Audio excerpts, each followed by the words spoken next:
পশ্চিমবঙ্গে বিজেপি ক্ষমতায় আসার পর থেকে একটি নির্দিষ্ট ফর্মুলা কাজ করত, ধর্মীয় মেরুকরণ। প্রতিটা ইস্যুতে, প্রতিটা সংকটে একটাই উত্তর ছিল সাম্প্রদায়িক বিভাজনের তাস খেলা, এবং দীর্ঘদিন ধরে এই কৌশলটা বেশ ভালোভাবে কাজ করেছে। মানুষ ভাগ হয়েছে, ভোট এসেছে, ক্ষমতা টিকেছে। কিন্তু রাজনীতির একটা অলিখিত নিয়ম আছে, একই কৌশল বারবার ব্যবহার করলে একটা সময় সেটা মানুষের কাছে বিরক্তিকর হয়ে ওঠে। ঠিক সেটাই ঘটেছে। আর সেই বিরক্তির প্রথম বিস্ফোরণটা ঘটল যখন দেশ জুড়ে নিট কেলেঙ্কারি আর শিক্ষা দুর্নীতি নিয়ে রাস্তায় নামলো লাখো তরুণ। কিন্তু প্রশ্ন হলো, এই আন্দোলনকে কিভাবে মোকাবেলা করলেন পশ্চিমবঙ্গের ক্ষমতাসীনরা? উত্তরটা জানলে আপনি হতবাক হবেন। ধর্মতলায় সেদিন যা ঘটল সেটা ছিল একটা টার্নিং পয়েন্ট। হাজার হাজার ছাত্রছাত্রী রাস্তায় নেমেছিল, তাদের দাবি ছিল পরিষ্কার। দুর্নীতিমুক্ত শিক্ষা ব্যবস্থা চাই, স্বচ্ছ নিয়োগ প্রক্রিয়া চাই, প্রশ্ন ফাঁসের বিচার চাই। কোনো ধর্মীয় স্লোগান ছিল না, কোনো সাম্প্রদায়িক দাবি ছিল না। কিন্তু প্রশাসনের উত্তর এলো লাঠিচার্জ আর টিয়ার গ্যাসে। আর তারপর যা ঘটল সেটাই আসল গল্প। বিরোধী দলনেতা দাঁড়ালেন ক্যামেরার সামনে। তিনি বললেন, এরা ছাত্র নয়, এরা বিদেশি মদতপুষ্ট, এরা মৌলবাদী গোষ্ঠীর লোক। শুক্রবারের নামাজের পর এরা রাস্তায় নামে, তাই এদের তিনি একটা বিশেষ নামে ডাকলেন, শুক্রবারিয়া। একটা শব্দ, মাত্র একটা শব্দ, কিন্তু এই একটা শব্দ যেন পুরো রাজনৈতিক সমীকরণটাকেই উল্টে দিল। কারণ এবার হিন্দুরাও এই কথা মানল না। এখানে গল্পটা অন্যরকম মোড় নিচ্ছে। এতদিন ধরে বিভাজনের রাজনীতি কাজ করত, কারণ একটা বড় অংশের মানুষ সেটা বিশ্বাস করত। কিন্তু এবারের চিত্রটা সম্পূর্ণ আলাদা। রাস্তায় যে তরুণরা দাঁড়িয়ে আছে, তাদের মধ্যে হিন্দুও আছে, মুসলিমও আছে। তাদের কেউ ধর্মের পতাকা হাতে নেয়নি, তারা হাতে তুলে নিয়েছে সংবিধান। তারা জিজ্ঞেস করেছে, প্রতিশ্রুতি দিয়েছিলেন 7th পে কমিশন লাগু করবেন, কোথায় গেল? বলেছিলেন শিল্প আনবেন, কর্মসংস্থান তৈরি করবেন, কই? লক্ষ্মী ভাণ্ডার থেকে অন্নপূর্ণা ভাণ্ডার, কন্যাশ্রী থেকে যুব প্রকল্প, কোনোটাই তো মাটিতে দাঁড়াতে পারেনি। আর সবচেয়ে বড় প্রশ্নটা যেটা উঠছে সেটা হলো, যে দুর্নীতিবাজদের জেলে পড়ার প্রতিশ্রুতি দেওয়া হয়েছিল, তারা আজ ক্ষমতাসীন দলেরই গুরুত্বপূর্ণ পদে বসে আছে। তৃণমূল থেকে আসা নেতারা আজ বিজেপির মুকুট পরে ঘুরছেন। ফিরহাদ হাকিম, তাহের খান, ইউসুফ পাঠান, খলিলুর রহমান, কাউকে বাদ দেওয়া হয়নি। তাহলে কোন মুখে হিন্দু রাষ্ট্রের কথা বলা হচ্ছে, কোন নৈতিকতায়? এই প্রশ্নগুলো এখন আর কোনো বিশেষ সম্প্রদায়ের প্রশ্ন নয়, এটা গোটা বাংলার প্রশ্ন। আর এই প্রশ্নগুলোর উত্তর দিতে ব্যর্থ হচ্ছে ক্ষমতাসীনরা। ঠিক এই মুহূর্তেই দৃশ্যপটে এলো সর্বোচ্চ আদালত। ছাত্রদের ওপর পুলিশের নির্যাতনের ভিডিও যখন সোশ্যাল মিডিয়ায় ভাইরাল হলো, তখন নড়ে চড়ে বসল সুপ্রিম কোর্ট। প্রধান বিচারপতি সূর্যকান্তের বেঞ্চ থেকে যে পর্যবেক্ষণ এলো, সেটা রাজনৈতিক মহলে বোমা ফাটার মতো কাজ করলো। আদালত স্পষ্ট করে বলে দিল, শান্তিপূর্ণ প্রতিবাদে লাঠিচার্জ গণতন্ত্রে গ্রহণযোগ্য নয়। যারা নিরীহ মানুষের উপর বাড়াবাড়ি করেছে, আইন তাদেরও ছাড়বে না।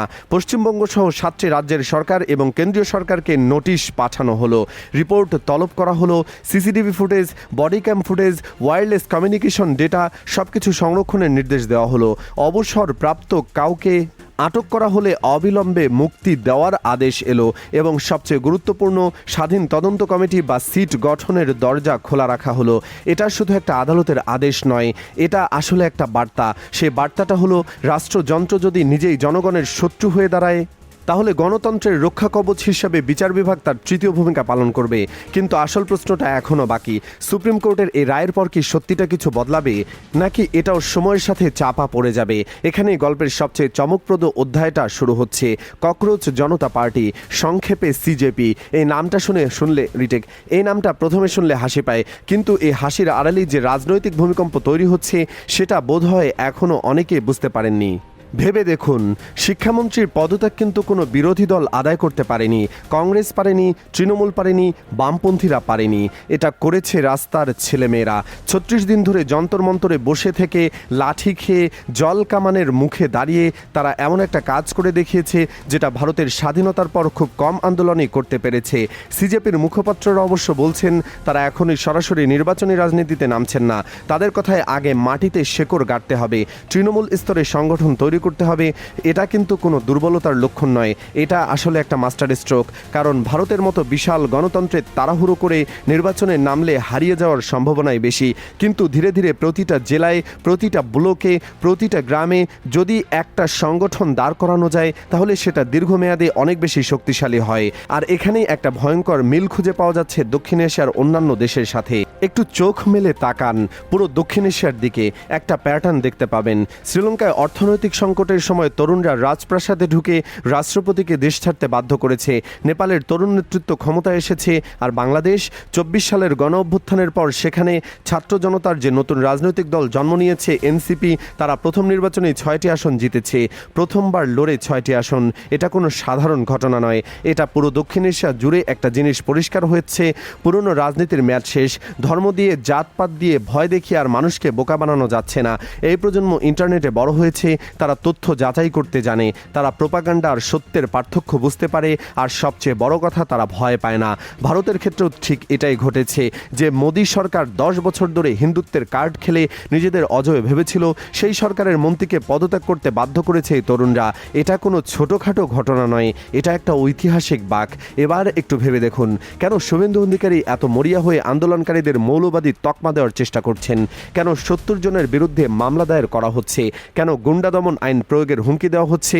উত্তরটা খুব সোজা, ভয়। হ্যাঁ, ক্ষমতাসীনরা ভয় পাচ্ছে।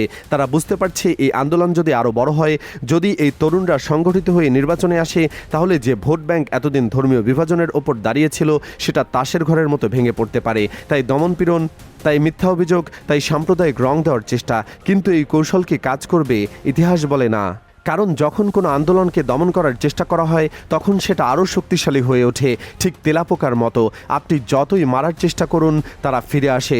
হয়তো এই কারণেই এই দলের নাম ককরোচ জনতা পার্টি। তবে এই পুরো পরিস্থিতিতে একটা গুরুত্বপূর্ণ দিকও আছে যেটা না বললে অসম্পূর্ণ থেকে যাবে। এই আন্দোলনের সাফল্য দীর্ঘমেয়াদে টিকবে কিনা সেটা নির্ভর করছে কয়েক বিষয়ের ওপর। প্রথমত, আবেগ দিয়ে আন্দোলন শুরু করা যায়, কিন্তু আবেগ দিয়ে সংগঠন চালানো যায় না। সিজিপিকে যদি সত্যি পরিবর্তন আনতে হয় তাহলে তাদের লাগবে সুচিন্তিত নীতি, দক্ষ নেতৃত্ব এবং স্বচ্ছ আর্থিক কাঠামো। দ্বিতীয়ত, ক্ষমতাসীনরা বসে থাকবে না, তারা এই আন্দোলনকে ভেতর থেকে দুর্বল করার চেষ্টা করবে, অনুপ্রবেশকারী ঢোকাবে, বিভ্রান্তি ছড়াবে, নেতৃত্বকে কিনে নেওয়ার চেষ্টা করবে। তৃতীয়ত, সাধারণ মানুষের সমর্থন ধরে রাখতে হলে শুধু প্রতিবাদ যথেষ্ট নয়, বিকল্প দিতে হবে। মানুষকে বলতে হবে আমরা ক্ষমতা এলে কি করব, কিভাবে করব। এই চ্যালেঞ্জগুলো বিশাল, কিন্তু অসম্ভব নয়। দর্শক, এই পুরো ঘটনা প্রবাহ দেখে একটা কথা পরিষ্কার, ভারতের রাজনীতিতে একটা ভূমিকম্প হয়ে গেছে। সেটার উপকৃত হলো দেশের তরুণ প্রজন্ম। এতদিন রাজনীতিবিদরা ভাবতেন তরুণরা শুধু ভোট দেওয়ার মেশিন, তাদের হিন্দু মুসলমান বলে ভাগ করো, কিন্তু প্রতিশ্রুতি দাও আর ক্ষমতায় বসে থাকো। কিন্তু এই প্রজন্ম প্রমাণ করে দিয়েছে তারা শুধু ভোটার নয়, তারা এই দেশের মালিক। তারা হিসেব চাইবে প্রতিটা প্রতিশ্রুতির, প্রতিটা টাকার, প্রতিটা সিদ্ধান্তের। সুপ্রিম কোর্ট বলছে আইন সবার জন্য সমান। পুলিশ যদি বাড়াবাড়ি করে তাদেরও বিচার হবে। শিক্ষামন্ত্রী ইতিমধ্যে পথ ছেড়েছেন, এবার নজর স্বরাষ্ট্র মন্ত্রকের দিকে, পুলিশ প্রশাসকের দিকে। কিন্তু সবচেয়ে বড় প্রশ্নটা রয়ে গেছে, এই তেলাপোকার দল কি সত্যিই একদিন নির্বাচনে দাঁড়াবে? তারা কি পারবে ভারতের মতো জটিল গণতন্ত্রে টিকে থাকতে, নাকি সময়ের সাথে সাথে তারাও হারিয়ে যাবে অন্য সব আন্দোলনের মতো? উত্তরটা এখনও কারো জানা নেই। কিন্তু একটা কথা নিশ্চিত, যেদিন এই তরুণরা ব্যালট পেপারের লড়াইয়ে নামবে সেদিন ভারতের রাজনীতির চেহারা আমূল বদলে যাবে। আর সেই দিনটা হয়তো আমাদের অনেকের ধারণার চেয়ে অনেক কাছে। আপনার কি মনে হয়, এই তরুণরা কি সত্যি ভারতের রাজনীতি বদলে দিতে পারবে, নাকি পুরনো শকুনেরা আবার সব গিলে খাবে? আপনার উত্তরটা কমেন্টে লিখুন, কারণ এই প্রশ্নের উত্তর শুধু রাজনীতিবিদরা দেবে না, উত্তর দেবেন আপনি, আমি, আমরা সবাই।